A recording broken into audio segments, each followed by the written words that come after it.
Sir என் பேர் மணி. நான் மருத்துவ ஆய்வு நிலை 2 அதாவது DMLT 2 படிச்சிருக்கேன் sir. Diploma in medical laboratory technology முடிச்சிருக்கேன். நான் முடிச்சது பார்த்தீங்கன்னா 2008 to 2010. இது வரைக்கும் பார்த்தீங்கன்னா இந்த அரசாங்கம் அரசு வேலைன்றதே எங்களுக்கு போடவே இல்லை. அது ஒரே ஒரு டைம் மட்டும்தான் எடுத்தாங்க. அது ஒரு 7 வருஷத்துக்கு முன்னாடி எடுத்தாங்க. அதுக்கப்புறம் நிரந்தர பணியிடங்கள் எடுக்கவே இல்லை. இப்ப புதுசா கட்டியிருக்க ஒரு 11 மெடிக்கல் காலேஜ்லயும் 478 போஸ்ட் அது காலி பணியிடங்களா தரேன்னு சொன்னாங்க. இது வரைக்கும் எங்களுக்கு தரவே இல்லை. அதுக்காக நாங்க எல்லாத்துக்குமே கேஸ் எல்லாம் போட்டு எல்லாத்தையும் கேட்டு இருக்கோம்.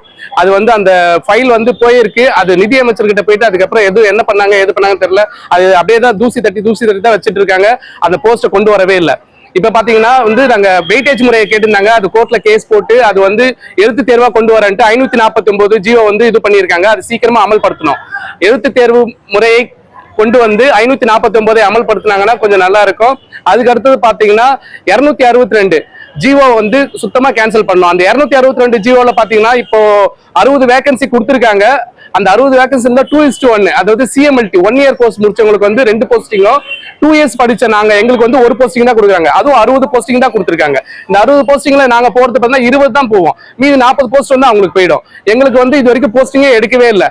இப்ப பாத்தீங்கன்னா இந்த சூழ்நிலை பாத்தீங்கன்னா எல்லாருக்கும் போஸ்டிங் கொடுத்துருக்காங்க. பார்மசி கொடுக்குறாங்க, நர்சிங் கொடுக்குறாங்க, எல்லாத்துக்கும் அரசு வேலை கொடுத்துட்டு வராங்க. ஆனா DMLT படிச்ச எங்களுக்கு இது வரைக்கும் அரசாங்கம் எந்த ஒரு வேகன்சி அனௌன்ஸ் பண்ணவே இல்லை. அதே எங்களை மட்டும் இப்படி வஞ்சிக்குதுன்னு தெரியல இந்த அரசு. அதனால அரசு வேலை தரணுன்றதுக்காக நாங்க இந்த கோரிக்கையை வைக்கிறோம். இன்னொன்னு பாத்தீங்கன்னா இப்போ இந்த புதிய காலி பணியிடங்கள் கண்டிப்பா 478 போஸ்ட் 11 மெடிக்கல் காலேஜ்ல அதை சீக்கிரமா கொண்டு வரணும்னு எங்க கோரிக்கை வச்சுக்கிறேன் சார். இதுதான் எங்க முதன்மையான கோரிக்கை. நன்றி. இது ஸ்டாலின் அரசு, கலைஞருடைய அரசு மாற்றுத்திறனாளிகளுக்கு எப்போதுமே உடனடியா இருக்குன்னு சொல்றாங்க. ஆனா உண்மையிலே நாங்க படிச்சு 15 வருஷம் ஆகுது, எங்களுக்கு இன்னும் போஸ்டிங் போடல. ஏன்னு தெரியல. ஆனா கேட்டா இது கலைஞருடைய அரசு அப்படின்னு சொல்றாங்க. ஆனா கலைஞர் இருந்திருந்தால் அப்படின்னா எங்களுக்கு போஸ்டிங் வச்சிருக்கோம். ஆனா கிடைக்கல. நீதிமன்றமே போஸ்டிங் போட சொல்லிட்டாங்க. ஆனா கவர்மெண்ட் அந்த அரசாணையை பிறப்பிக்கிறதுக்கு தயங்குது. அது ஏன்னு தெரியல. அது சீக்கிரமா இந்த அரசாணையை நிறைவேற்றணும். என் பேர் பொன் பாண்டியன், திருநெல்வேலி மெடிக்கல் காலேஜ். என் பேரு சரண்யா. இப்ப இருக்கக்கூடிய காலகட்டத்துல கடந்த 10 வருஷமா நாங்க போஸ்டிங் இல்லாம வெளியில படிச்சுட்டு எவ்வளவோ பேர் 30,000 பேர் வெயிட் பண்ணிட்டு இருக்கோம். காரணம் என்னன்னா பூரா எல்லாத்தையும் ஒப்பந்த அடிப்படையில நியமிச்சுறாங்க. அப்போ ரெகுலர் போஸ்டின்றது வரமாட்டேங்குது. வேகன்சி காமிக்க மாட்டேங்கிறாங்க. ஸோ வேகன்சி இல்லாததுனால நாங்கெல்லாம் படிச்சுட்டு வேலை இல்லாம வீட்டுல இருக்கிறோம். இல்ல கிடைச்ச வேலைக்கு பிரைவேட்ல போறோம்.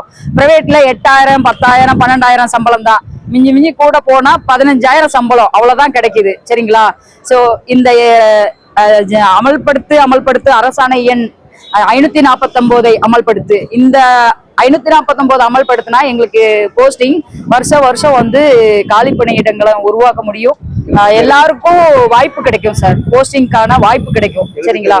எழுத்து தேர்வு மூலமா எங்களுக்கு எல்லாருக்குமே வாய்ப்பு கிடைக்கும்.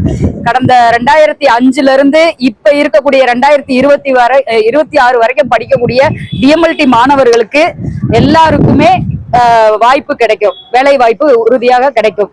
இத கொண்டு வரணும்ன்றது எங்களோட மக்கள் மாணவர் சங்க ஆய்வு சங்கத்துல இருந்து சங்கம் மூலியமா நாங்க ஒரு கோரிக்கையா வைக்கிறோம். எங்களுக்கான பணியிடங்கள்ல 3ல 2 இடத்த எங்களுக்கு அடுத்த கிரேட்ல ஒர்க் பண்றவங்களுக்கு கொடுத்துறாங்க. எங்களுக்கான பணியிடங்கள் ஏற்கனவே 11 புதிய மருத்துவக் கல்லூரியிலையும் அவங்க கொடுக்கல. அந்த மெடிக்கல் காலேஜ்ல இருக்கிற வேகன்சியையும் ஒப்பந்த அடிப்படையில கொடுத்துட்டாங்க. இப்ப CMLTக்கு ப்ரொமோஷன்ங்கிற பேர்ல அரசாணை எண் 262ல எங்களுக்கு பெரிய அநீதி இழைச்சிருக்காங்க சார். அரசாணை எண் 262ஆல எங்களால நேரடி நியமனத்துக்கு வரவே முடியாது சார். நாங்க படிச்சுட்டு 50,000 பேர் வெளியே இருக்கோம். ஆனா வெளியே இருந்தும் எங்களை 3ல 2 பேர் 2 போஸ்டிங் ப்ரமோஷனுக்கும் 1 போஸ்டிங் தான் நேரடி நியமனம். எழுத்து தேர்வுல நாங்க கஷ்டப்பட்டு உயிரை கொடுத்து நாங்க படிச்சு வரணும் எழுத்து தேர்வுல. ஆனா அவங்களுக்கு ப்ரமோஷன்ல ஈஸியா கொடுத்துடுறீங்க. இது எந்த வகையில நியாயம் சார்? எங்களுக்கான நேரடி நியமனத்தை தான் நாங்க கேட்கிறோம். நீங்க PHCலயும் எங்களுக்கான போஸ்டிங்க கொடுக்கல. ஒரு ஃபீல்டு அசிஸ்டன்ட்க்கு கூட எங்களுக்கு தகுதி இல்லைன்னு சொல்லி நீங்க அதை எடுக்கல. அவங்க எல்லாருமே 1 இயர் சர்டிபிகேட் கோர்ஸ் படிச்சுட்டு CMLT DMLT ஆரம்பிச்சதுக்கு முன்னாடி உள்ளவங்க தான் சார். ஆனா இப்ப கரண்ட் உள்ளவங்க வரைக்கும் CMLTன்னு சொல்லி சர்டிபிகேட் ப்ரொடியூஸ் பண்ணி அவங்க போஸ்டிங்ல வராங்க. நாங்க அரசாங்கத்துல படிச்சுட்டு DMLT சர்டிபிகேட்டை வாங்கிட்டு எங்களுக்கான காலி பணியிடத்திலேயே அவங்களுக்கு தாரவார்த்து கொடுத்துட்டு இப்படி 15 வருஷமா வேடிக்கையும் போராட்டம் மட்டுமே பண்ணிட்டு இருக்கோம் சார். எங்களுக்கான வந்து நியாயம் கிடைக்கவே இல்லை. இன்னைக்கு இந்த எழுத்து தேர்வு கொண்டு வந்ததை அந்த வெயிட்டேஜ் முறையை தடுத்து எங்களுக்கு அப்பவே எழுத்து தேர்வு கொண்டு வந்திருந்தீங்களா இன்னைக்கு நாங்களாம் வேலைக்கு போயிருந்திருப்போம் சார். அதனால பாதிக்கப்பட்ட சீனியர்ஸ் 6-7 வருஷம் நாங்க வந்து இப்ப 15 வருஷத்துக்கு அப்புறம் நாங்க மறுபடி படிக்கிறோம். ஆனா படிச்சாலும் நீங்க என்ன சொல்றீங்க, 3 போஸ்டிங்ல 2 போஸ்டிங் வந்து ப்ரொமோஷன் கொடுப்போம், 1 போஸ்டிங் தான் நீங்க வரணும் அப்படின்னு சொன்னா என்ன நியாயம் சார்? என்ன நியாயம்? எங்க வயிற்றுல வந்து அடிக்கிறீங்க சார். நாங்க 2 வருஷம் கவர்மெண்ட்ல வந்து அரசு மருத்துவமனையில வந்து வேலை பார்த்திருக்கோம் சார்.